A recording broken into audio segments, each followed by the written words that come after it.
Hi, Miss. Good afternoon. Sorry if you see me like that, but I'm feel very sick right now. I have chicken pops. Actually, have this cream and other creams in my body, but it's kind of start the chicken pops, so it's gonna early safety right now. But I'm fine. So I'm gonna start with the type of vowel sound. Okay, we have the front vowels, center vowels, back vowels, diphthongs, closing diphthongs, and of course the center diphthongs. For example, we have the pure vowels, that is the front, center, and back vowels. Where are the front? For example, they sound like s, like set.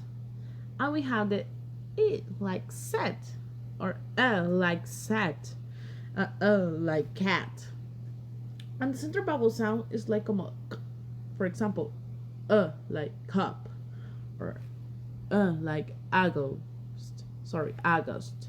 And is like a bird or a bird. It's kind of deep sound. And the back vowels is like a for example, car or hot, like hot, or cat, out, like cow, or cow. Like put. Like blue, or you. And we have the diphthongs. Two types of diphthongs. For example, closed diphthongs, like a, like they, or another one is I. For example, mine.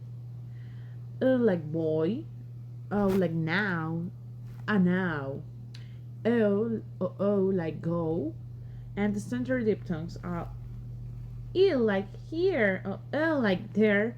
And the last one is like tor. If you've seen the kind of difference, I'm sorry for the sounds too. It's kind of difficult to the pronunciation, but they're the sounds for saying the vowels. You know the vowels like a, e, I, o, u. So that is the form of the vowel sounds because the sounds they are similar to the vowels. Thank you, Mia. Thanks for your attention. Bye. And you're gonna see the chart there. So bye.